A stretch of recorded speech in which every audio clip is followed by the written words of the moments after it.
Meu nome é Ana Celeste Alves Casulo, sou psicóloga, psicanalista, e estou iniciando o podcast sobre o seminário 20 de Lacan, intitulado Mais Ainda. Esse seminário ele acontece no ano entre 1972 a 1973, em que Lacan ele vai tratar da sua teoria, especificamente da questão do gozo, e é quando o Lacan ele vai romper com o conceito freudiano do além do princípio de prazer, em que ele vai colocar o gozo como um elemento que está para além desse princípio do prazer, para esse que está mais além para além do princípio de prazer. Então, vamos lá. Primeiro capítulo é intitulado do gozo. Então, eu vou lendo cada parágrafo e vou tentando decifrar para vocês o que Lacan ele queria dizer em nas suas falas sobre esse seminário do gozo. Me aconteceu não publicar a Ética da Psicanálise naquele tempo.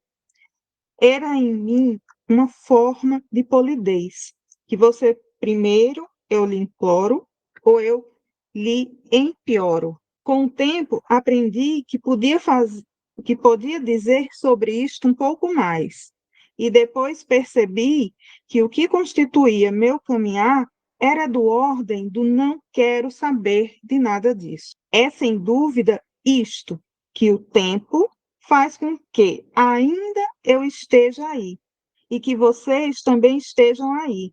Sempre me espanto com isto, ainda. Então, nesse primeiro parágrafo, Lacan ele vai ele vai nos lembrar, né, que do seminário 19, que é o seminário anterior a esse, que ele vai intitular O Pior, que é o pior da cultura, é aquilo que não caminha, de fato, que é essa constituição desse elemento do gozo para a psicanálise, né? E esse gozo vai se constituir como esse elemento, como ele coloca, como isso da ordem do que eu não quero saber de nada disso. Mas o sujeito, ele goza ao mesmo tempo que ele não quer saber sobre isso que o faz gozar. Um tempo, ao longo desse capítulo, ele vai começar a construir esse novo conceito de gozo, porque no seminário 19 ele vai localizar o gozo como um elemento que ele vai ficar entre, entre aquilo que não serve para nada, mas ao mesmo tempo aquilo que serve, é aquilo que sustenta a subjetividade desse sujeito. O gozo como sendo isso, como sendo esse elemento, essa substância presente no corpo do sujeito, que ao mesmo tempo que não serve para nada, serve para tudo. Que nem é bom, nem é ruim. Ao mesmo tempo, né, ele apresenta em si elementos que eles se contradizem. O que há algum tempo me favorece é que há também em vocês, na grande massa dos que estão aí, não quero saber de nada disso. Só que, e aí é que está tudo. Será o mesmo? Não quero saber de nada disso de vocês, de um certo saber que lhe é transmitido por migalhas. Será disso que se trata em mim? Eu não creio, e é por me suporem de outro lugar que não o de vocês, nesse não quero saber de nada disso, que vocês se encontram ligados a mim. De sorte que, se é verdade, que, em relação a vocês, só posso estar aqui em posição de analisando do meu não quero saber de nada disso.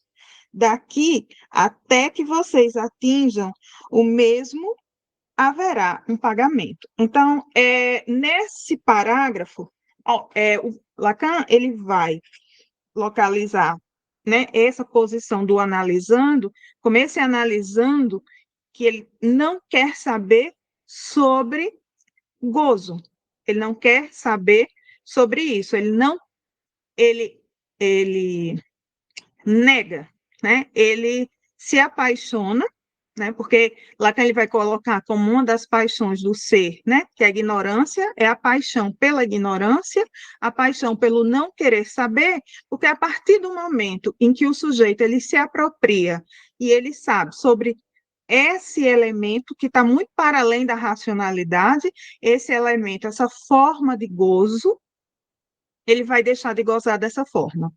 E o pagamento, né, que é o pagamento em análise, vai aparecer aqui como se o sujeito, né, nessa posição do sujeito, abrir mão de uma parcela de gozo para poder saber a respeito do seu próprio gozo. Quando o paciente, quando analisando, ele paga em análise, ele está abrindo mão de uma parcela de gozo em prol de um saber do inconsciente, de uma necessidade, porque ao mesmo tempo que ele não quer saber, ele precisa saber, porque além, o sujeito, quando goza, ele sente uma satisfação, mas ao mesmo tempo ele sofre. Então, é um elemento, um movimento, uma economia psíquica do sujeito, o que ele vai trazer. As duas contradições, prazer e sofrimento ao mesmo tempo. É mesmo isto que faz com que, só quando o de vocês lhe aparece como suficiente, vocês possam, se são analisando os meus, se destacar normalmente da análise de vocês. Concluo daí que não há, contrariamente ao que se emite, nenhum impasse da minha posição de analista com o que faço aqui. Ano passado, intitulei o que eu acreditava poder lhes dizer, ou pior, pois ins suspira, ou pior, isso pira, isso uspira, que é o elemento do gozo, que é o pior, que também é isso que suspira, isso que inspira e que isso que uspira, que isso que enlouquece o sujeito. O elemento de gozo o gozo é uma forma de vivenciar a sua própria loucura, porque o gozo, por ele trazer elementos extremamente contraditórios da natureza humana, do inconsciente, ele faz com que o sujeito ele representa esse elemento da loucura. Não é à toa que nesse seminário, Lacan ele vai dedicar esse seminário para Santa Teresa e o gozo místico, porque ele vai aproximar o gozo a esse gozo de Deus, a esse gozo do corpo feminino, que ele está para além, muito para além daquilo que Freud vai chamar para ainda muito mais para além do princípio do prazer. Nosso caminho, o do discurso analítico, só progride por esse limite estreito, por esse corte de faca, que faça com que alhures isso só possa se uspiorar. É desse discurso que me suporta.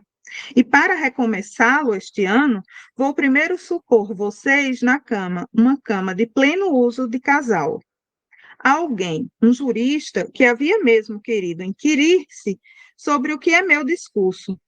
Acreditei poder responder, para fazê-lo sentir a ele o que é o seu fundamento, a saber que a linguagem não é o ser falante, que eu não me achava deslocado por ter que falar numa faculdade de direito, pois é onde a existência dos códigos torna manifesta a linguagem. Isso se mantém lá, à parte, constituindo, ao correr das eras, ao passo que o ser falante, o que chamamos os homens, é bem outra coisa. Então, começar por supor vocês na cama. Existe a respeito disso, se existe algo a respeito disso, eu me desculpe. Então, ele vai colocar essa instância desse elemento de gozo, localizando também através de como ele vai se manifestar através dos signos, esses signos sociais que vai presente nas normas das leis de uma sociedade. Então, a sociedade ela vai produzir, no nosso caso, uma sociedade burguesa, capitalista, que tem o direito como essa guardiã da ordem, que Lacan ele vai sinalizar como esse guardião da ordem, mas e a partir desses significantes, desses significados, que vai ser distribuído, vai surgir pelo discurso da sociedade, de uma sociedade burguesa, que o gozo também vai sendo construído. Então, uma sociedade ela goza de acordo com um tempo histórico, né? Cada tempo, cada sociedade, com suas normas e suas regras, vão produzir não apenas um inconsciente diferente, um inconsciente próprio, mas esse também vai produzir, e por ter um inconsciente diferente, formas de gozo diferentes também. Aí por que Lacan ele vai ligar essa questão do pagamento? Porque numa sociedade capitalista, o dinheiro ele representa um elemento de satisfação, né? Em que você pode usufruir, né? Fruir a partir, né, da compra de, através da compra e do consumo, que vai causar um elemento de satisfação. E essa satisfação é uma satisfação que não é plena, porque ela já vem carregada de alienação. É uma satisfação fetichizada, típica de uma sociedade gerida pelo capitalismo. E nesse ponto, a psicanálise ela tem que se colocar como um elemento que fique e caminhe por fora do capital para que haja efeito de pensamento, para que haja efeito, para que ela funcione para o paciente. Ela não pode entrar, ela tem que estar por fora da lógica do capital, porque a lógica para que esse inconsciente ele possa surgir em psicanálise. Esclarecerei com uma palavra a relação do direito com o gozo, o usufruto. É uma noção de direito, não é? Reuni uma palavra, o que já evoquei em meu seminário sobre a ética, isto é, a diferença que há entre o útil e o gozo. O útil serve para quê? É o que não foi jamais bem definido por razão do respeito prodigioso pelo fato da linguagem, o ser falante tem pelo menos que é meio. Usufruto quer dizer que podemos gozar de nossos meios, mas que não devemos enxovalhá-los. Quando temos usufruto de uma herança, podemos gozar dela, com uma condição de não gastá-la demais. É nisto mesmo que está a essência do direito: repartir, distribuir, retribuir o que diz respeito ao gozo. Então, o que seria esse gozo? Lacan ele vai dizer que esse gozo aqui, ele se reduz a ser apenas uma instância negativa. O gozo é aquilo que não serve para nada. Aí eu aponto a reserva, que implica o campo do direito ao gozo. O direito não é o dever. Nada força ninguém a gozar, senão o superego. O superego é o imperativo do gozo. Goza. Então, aqui nessas primeiras páginas, Lacan ele já começa a colocar o gozo, e aí vai ser diferente desse inconsciente, desse superego proibitivo, né, que o Freud vai pensar, porque nesse superego, que é um superego que é formado né? A gente está falando aqui de 1972, 1973, mas em que o capitalismo ele já se tornou hegemônico e o capitalismo que necessita desse destempero, vamos dizer assim, dos sujeitos para que ele possa funcionar, para que a gente possa consumir todas as mercadorias produzidas por ele. Então, esse superego que anteriormente ele tinha a função de não faça isso, não faça aquilo, pelo contrário, ele hoje é o superego da permissibilidade, é o superego que força, que manda que o sujeito goze. Esse gozo como sendo esse elemento da loucura de cada um. Né? Uma forma, uma economia, aquilo que movimenta e que alimenta a nossa própria loucura. É aí mesmo que se acha o ponto giratório que o discurso analítico interroga sobre este caminho. Naquele tempo de você primeiro, que deixei passar, tentei mostrar que a análise não me permitia nos apegar àquilo que eu devia partir, certo que respeitosamente, ou seja, a ética de Aristóteles.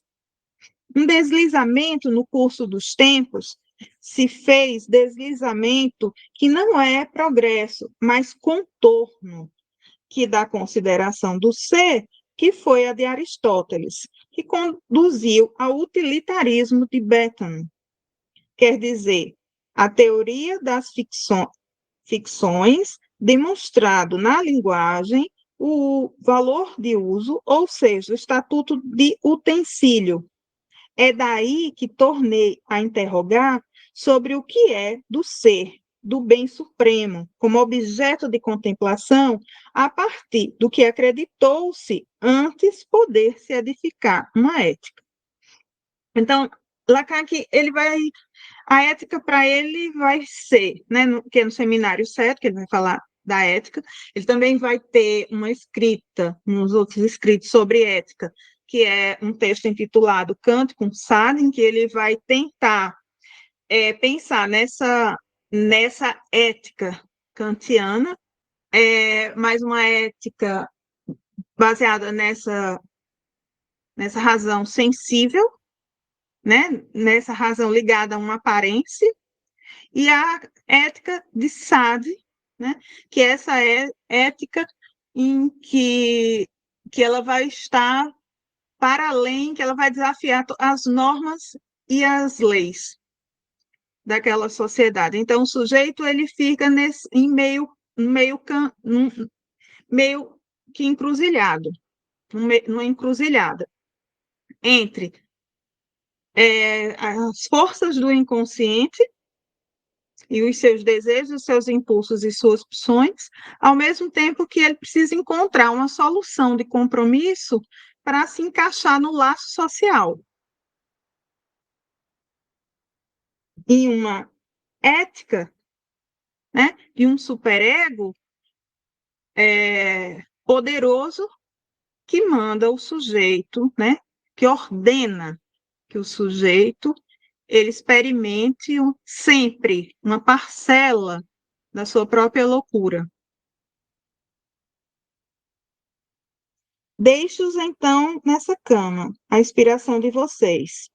Saio e mais uma vez escrevi na porta, a fim de que, à saída, talvez vocês possam sacar de novo os sonhos que tiveram, prosseguindo nessa cama. Escrevi a frase seguinte: o gozo do grande outro, com A maiúsculo, do corpo do grande outro, que o simboliza, não é o signo do amor. Então, o que é que Lacan ele vai dizer aqui? Né? Então, nessa frase, quando ele diz que o gozo do grande outro com A maiúsculo, do corpo do grande outro que simboliza, não é o signo do amor. Porque o gozo, esse gozo, da qual ele se refere, é a forma como o grande outro, que é o superego, que é isso que vai constituir o superego, esse superego que nos dá a letra do nosso próprio corpo, mas que esse contorno, né, que ele nos dá a letra e ao mesmo tempo ele permite que esse corpo ele seja simbolizado, mas simbolizado através das palavras, mas que esse gozo ele não vai ser um signo do amor. Escrevo isto e não escrevo depois terminando nem amém, nem assim seja. O amor certamente ele faz um signo e ele vai ser sempre recíproco. Coloquei isto há muito tempo, muito suavemente, dizendo que os sentimentos, isto sempre é recíproco. Era para que isto me retornasse. E então? E então? E o amor? E o amor? Ele é sempre recíproco? E aí o próprio Lacan responde, mas é claro que ele é sempre recíproco. O que ele está querendo dizer com isso? Lá, mais um pouquinho na frente, ele responde. É mesmo por isso que se inventou o inconsciente, para se perceber que o desejo do homem é o desejo desse grande outro. Porque o sujeito, esse grande outro, que nos simboliza o nosso corpo e que nós aprendemos a desejar a partir desse desejo do grande outro, porque todo desejo, ele é um desejo desejado anteriormente. Então, é a partir, né? Lacan, inclusive, ele vai colocar que nessa questão do desejo, na relação entre a mãe e os filhos, o desejo dessa mãe, desse grande outro, ele é capital, né? Para que esse sujeito ele possa se desenvolver. Contudo, capital no sentido de capital, né? No sentido de ser isso, esse motor que esse investimento capaz de fazer com que haja produção. Sem dinheiro, sem o capital, a indústria não vai, você não tem como produzir, como transformar o trabalho em mais trabalho, né? Em mais valor, que é exatamente esse conceito, né? Esse conceito do desejo, nesse conceito do gozo. No seminário 16, ele vai deixar isso claro, ele vai fazer essa relação entre o gozar e o mais de gozar, como o desejo, como esse elemento que serve para alimentar, serve para produzir. Ele quem cria as condições para que seja possível transformar o investimento em mais dinheiro. Isso vai ser uma fórmula simples, né? Da primeira mercadoria, dinheiro, mercadoria, de forma simples, né? E aí, com mais capital, você vai ter um dinheiro acrescido. E isso seria esse excedente de gozo, esse mais de gozar, né? Que, inclusive, esse mais de gozar é isso que faz com que o sujeito permaneça no lugar da alienação. O sujeito ele é alienado porque ele está preso a esse investimento desse grande outro, né? Que faz com que o sujeito permaneça numa economia psíquica nesse laço do grande outro, em que é o grande outro que vai definir como cada um deve gozar. Quando se olha para lá, mais de perto, vêm as devastações. O gozo do corpo do grande outro, resta a ele uma questão. Porque a resposta que ele pode constituir não é necessária. Isso vai mais longe. Não é nem mesmo uma resposta suficiente, porque o amor demanda amor. Ele não deixa de demandá-lo. Ele o demanda mais ainda, mais ainda. É o nome próprio dessa falha de onde, no grande outro, parte a demanda do amor. Né? As devastações, e aqui ele trabalha um conceito, ele já vem trazendo aqui o conceito de devastação, que é um tipo de sofrimento do amor, um nome que se dá ao sofrimento de amor para as mulheres ou para aqueles sujeitos, não todos, que se inscreve do lado feminino da sexuação.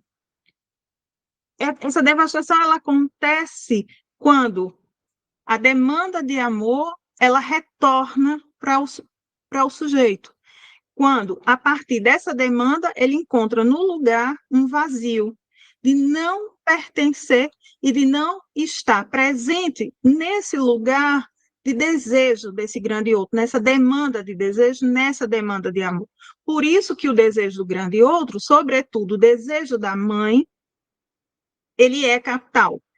Quando esse desejo propulsou como um investimento para fazer com que o sujeito funcione, ele não encontra nada no lugar, o sujeito se vê na devastação. Esse sujeito, porque ele vai procurar essa substância, né? Os não todos, as não todas, vão procurar essa substância na mãe. E essa devastação ela vai se repercutir nas relações amorosas futuramente. Que diz respeito àquelas incapacidades de fazer parceria amorosa. Ao mesmo tempo que a devastação, na devastação, a mulher ela vai perder os elementos de ordenação fálica, dessa ordenação do direito, quando Lacan ele vai falar do direito, ele vai falar das normas, ele está falando da lei, ele está falando do conceito que ele vai formular no nome do pai, que são as normas, as leis, é aquilo que ordena o sujeito no campo simbólico. Ele vai simbolizar esse grande outro que vai, inclusive, permitir que o sujeito ele tenha, através das palavras, uma simbolização no próprio corpo.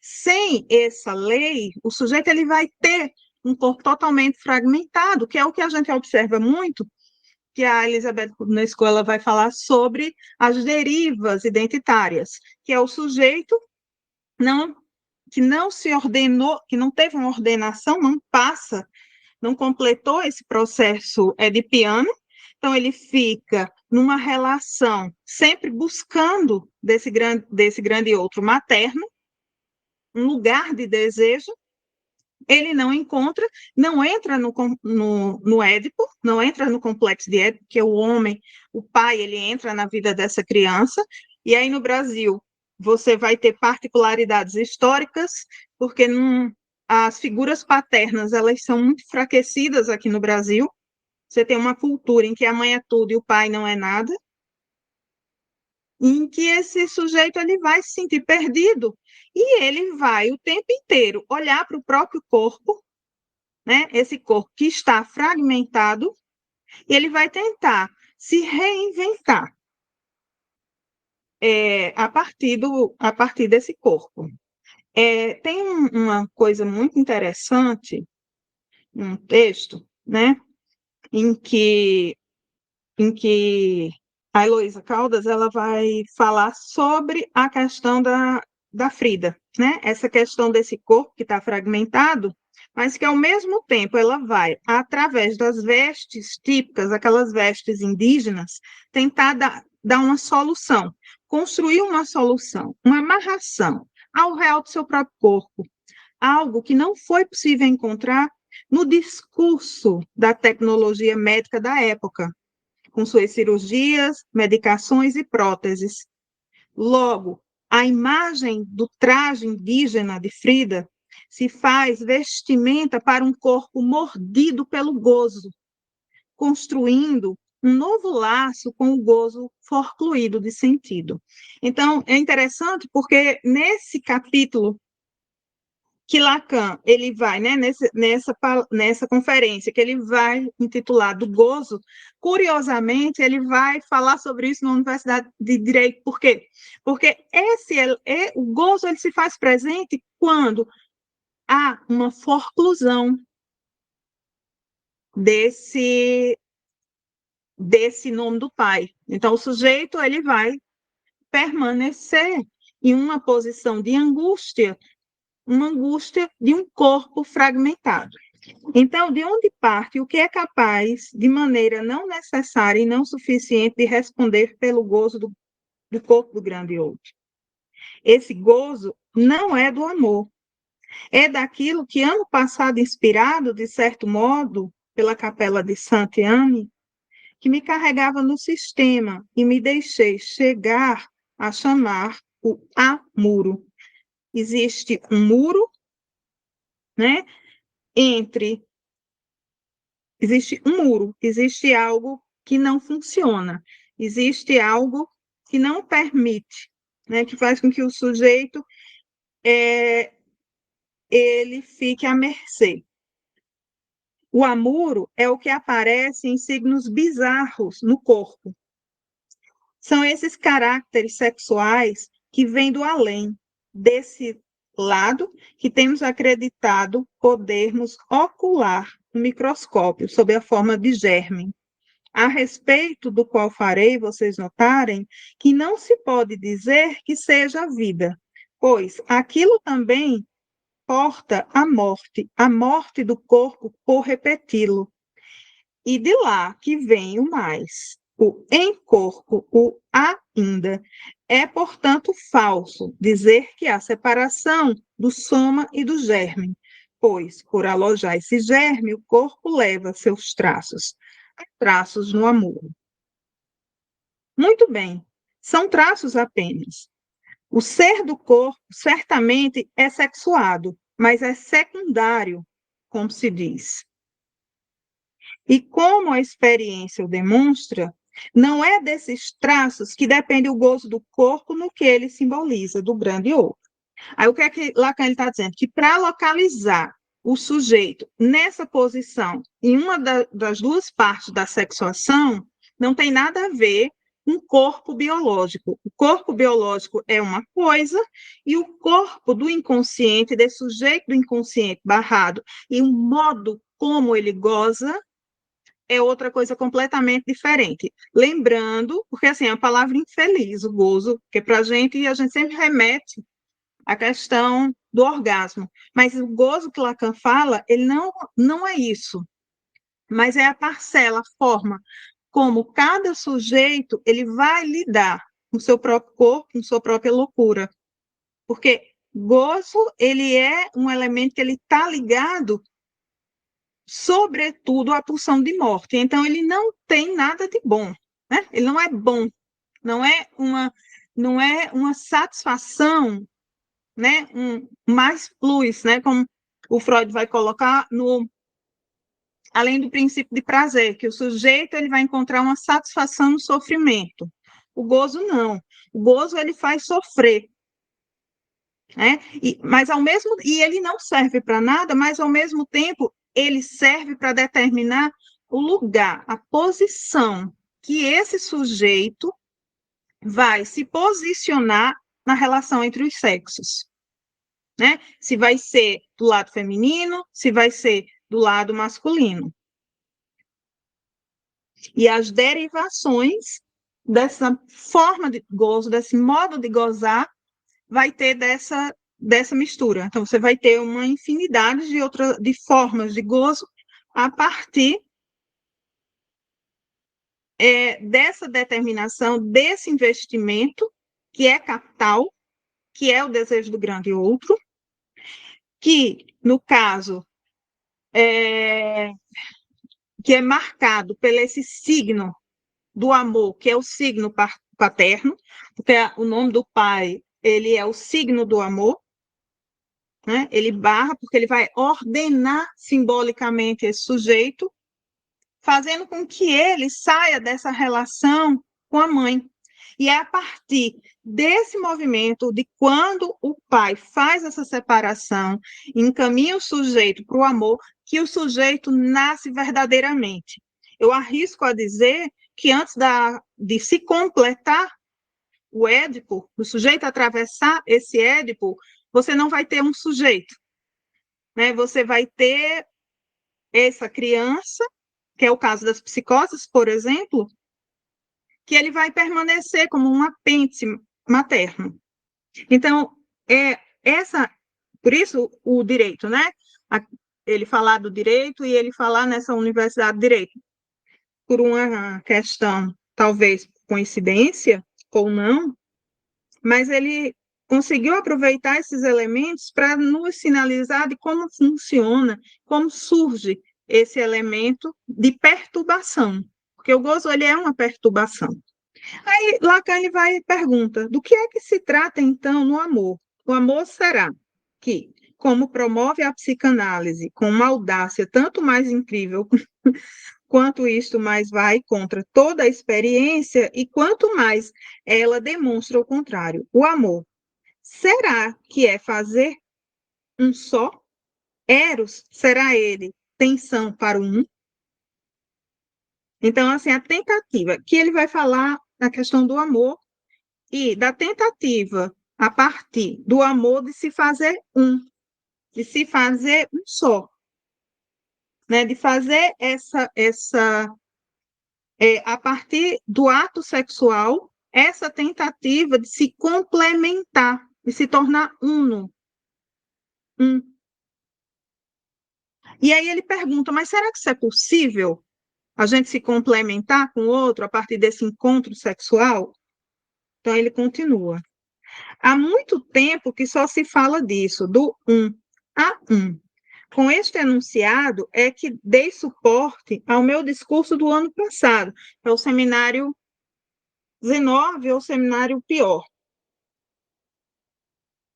E certamente não para concluir nessa confusão original, pois o desejo só nos conduz à visada da falha, quando se encontra que um só se aguenta pela essência do significante. Se interroguei Frege na partida, foi para tentar demonstrar a ânsia que há entre esse um e algo que se aprende ao ser, por trás do ser, gozo. Começa a dizer que existe uma falha nessa tentativa de se fazer existir o um, essa satisfação plena a partir do outro, existe algo que falha, existe um ar-muro. Posso lhes contar uma historinha, a de uma periquita que estava enamorada do Picasso. Como é que se via isso? Pela maneira como ela mordiscava o colarinho de sua camisa e as abas do seu paletó. Essa periquita estava de fato enamorada do que é essencial para o homem, isto é, sua mais bizarra forma de se vestir. Essa periquita era como Descartes, para quem os homens eram hábitos em pró-movimento de passeio.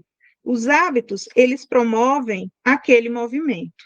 Então, existe algo, né, que faz com que o sujeito ele vá se enamorar por esse outro, que não é necessariamente aquilo que você acha que é, mas a questão da roupa, essa questão de se fazer, a roupa, ela tem a ver com semblante. Então, aqui ele já vai colocar, ele já vai sinalizar que temos o hábito, né, de nos aproximar do outro através do semblante.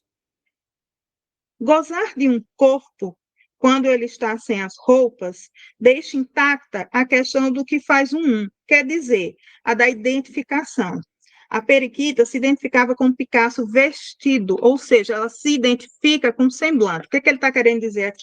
Está querendo dizer que o amor é um semblante, que o que vai fazer, né, são essas ideias, as fantasias, que esse semblante que esse sujeito vai apresentar, né? Porque esse sujeito ele localiza através do semblante algo que ele acredita que falta nele mesmo. Por isso essa tentativa, né, de a partir da relação sexual se fazer um. Mas ao mesmo tempo é impossível se fazer um, porque nada mais, porque a questão da relação e do amor, né, ele vai cair no semblante, ele vai cair na ordem da impossibilidade. Mas não que não seja possível se fazer, né? Não que não seja possível se apaixonar, se enamorar, mas existe algo que sempre vai falhar, que é a questão de se fazer um.